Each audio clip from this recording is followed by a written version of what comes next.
Numéro 834.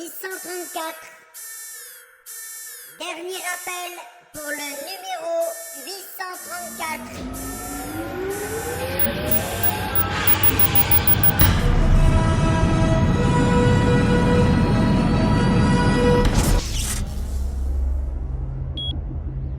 Alors, vous poserez les questions après, d'accord? Voilà.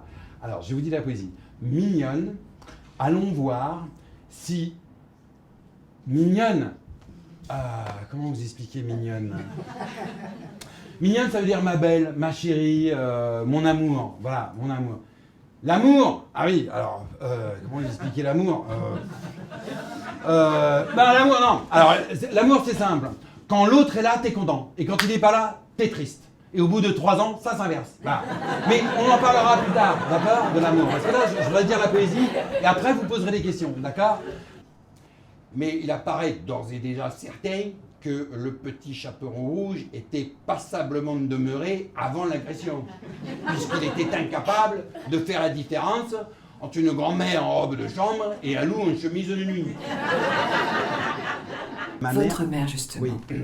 elle s'était rapidement rendue compte de la situation. Que j'étais un bébé, oui. Là encore, on sent derrière le rire qu'il y a des larmes, Pierre. Pourquoi? C'est parce qu'elle vous a placé dans un centre? Bah, elle m'a mis à la crèche, quoi. Puis, comme elle travaillait, forcément, elle ne pouvait pas... C'est normal que vous trouviez des excuses à votre mère. Non, Ça s'appelle le syndrome de Stockholm. Non, mais c'est juste qu'elle travaillait. Mais moi j'ai aimé tout ce qui est sorti de la tête de Pierre Diot, quoi, tout l'imaginaire, la façon dont comment c'est rythmé, comment c'est fou et en même temps c'est très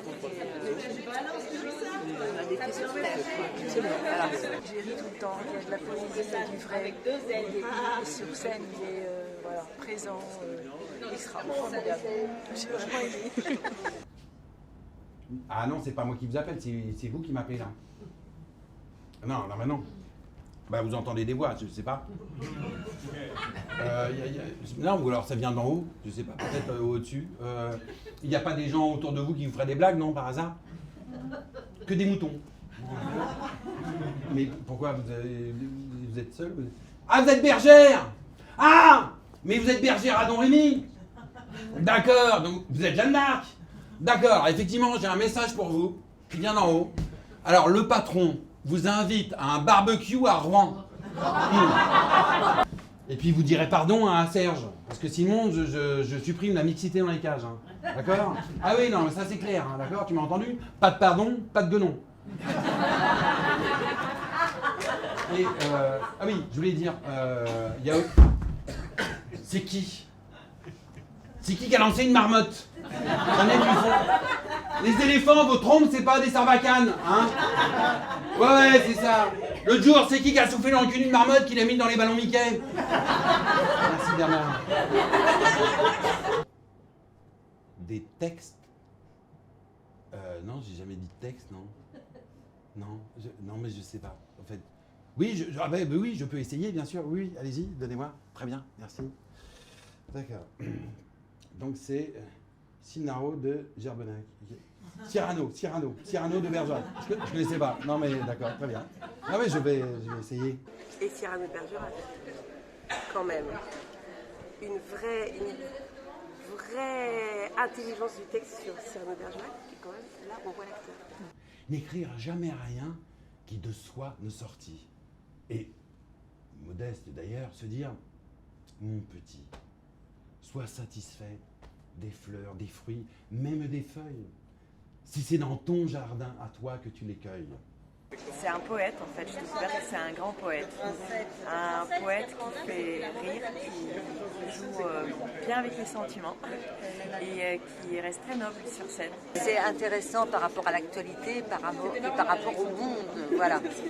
Ça raconte beaucoup de choses. J'adore le sketch du goûter d'anniversaire, qui est très très drôle à chaque fois et qui en plus il se renouvelle, il reste dans l'actualité, c'est génial. C'est super, moi il me fait beaucoup rire. C'est qui le petit là, qui a une tête à claque qui fouille les poches des autres là? D'accord. Emmanuel, tu peux arrêter de fouiller dans les poches de tes camarades qui n'ont pas d'argent, s'il te plaît? Ouais, c'est ça. Tête à claque, lui, alors. Manu, tu donnes la main à Angela, d'accord? Angela, tu peux arrêter de jouer au Monopoly, Angela, s'il te plaît? Non, bah tu feras la banque plus tard, Angela. Là, tu lâches les billets et tu donnes la main à Emmanuel. Et Emmanuel, tu donnes la main à Teresa. Bah, d'ailleurs, elle est plus là, Teresa. Bah, c'est incroyable. Bah, tout à l'heure, elle était là, je sors, je rentre, elle est sortie. Bon, d'accord, très bien. Et il y a quelqu'un qui la remplace ou... Boris, d'accord. Bah, il est où, Boris? Mais Boris, qu'est-ce que tu fais sur le lustre? Tu veux faire caca sur les autres? Mais t'es malade! Voilà, avant que le ministère de la Culture soit supprimé. Il n'a pas été supprimé. Il a été remplacé par le secrétariat d'État aux activités sans intérêt. Et puis bon, celui que j'adore, c'est le Père Noël. Ça, c'est vraiment un de mes préférés. Tu parles du sketch du Père Noël? Oh, alors le nouveau sketch du Père Noël, génial, top. J'aime beaucoup le Père Noël. Le Père Noël. Les calculs sur le Père Noël, j'avoue que c'était assez beau. C'est-à-dire que tu vas avoir une masse de 396 000 tonnes de rennes qui va se déplacer à 1040 km/s, qui va absorber une énergie de 14,3 fois 10 puissance 30 joules. Ils vont tellement chauffer tes rennes qu'ils vont être pulvérisés en 4,26 millièmes de seconde. Et ton gros Père Noël, là, qui doit faire dans les 150 kilos, il va être soumis à une force centrifuge de 17 500 fois la gravité terrestre. Il va être écrasé au fond du traîneau par une masse de 2275 tonnes. Il faut aller voir Pierre, vraiment. Oh, il faut aller le voir, évidemment. Il faut courir le voir, Bien sûr, bien sûr. Je veux dire, moi, je croise quelqu'un dans la rue qui me dit qu'il n'a pas vu Pierre Diot, je ne lui adresse pas la parole. Enfin, ça ne sert à rien. Je veux dire, c'est Pierre Diot quand même. Il faut aller voir Pierre Diot une fois dans sa vie, et encore une fois, c'est pas assez. Bah, vous allez voir, c'est ridicule, hein.